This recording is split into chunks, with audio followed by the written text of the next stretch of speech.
Quero falar com vocês sobre como era Belém quando Jesus nasceu.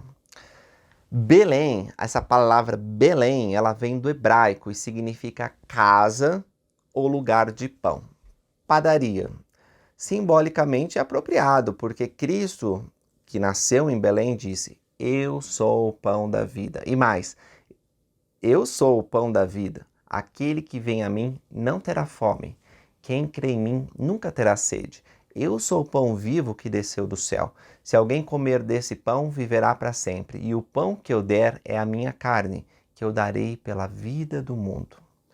Então, digamos que essa padaria de Belém produziu o maior pão de todos, o pão da vida. A importância de Belém é mais antiga do que o nascimento do Salvador. Belém foi o lugar de nascimento do rei Davi, que foi, de longe, o rei mais importante do povo de Israel.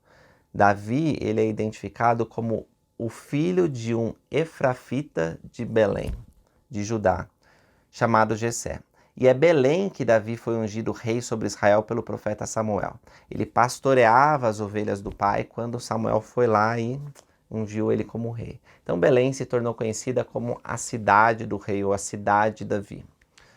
Belém era uma aldeia sem muros e cerca de 8 quilômetros ao sul de Jerusalém. Tinha 200 pessoas morando naquele vilarejo. Era bem pequenininho mesmo. Apesar dessa insignificância que a gente possa pensar, né, foi profetizado por Miqueias que Cristo nasceria naquele lugar, né, que o Messias viria de Belém.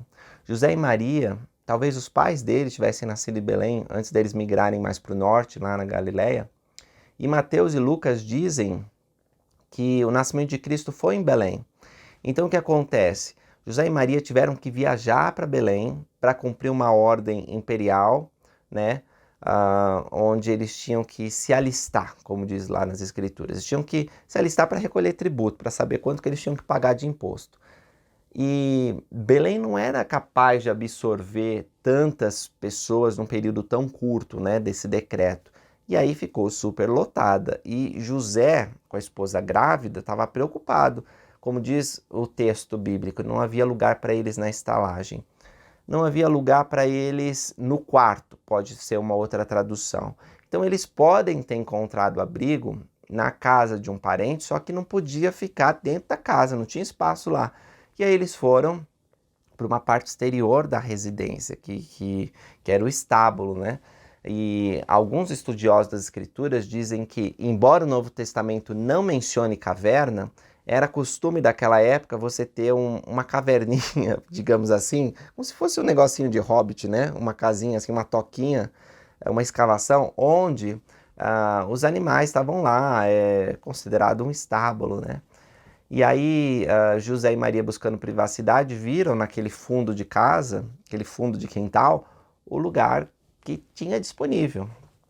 E Mateus indica que o casal com o filho recém-nascido ficou algum tempo, né, em Belém, porque quando os magos vieram visitar Cristo em Belém, isso já tinha passado alguns anos.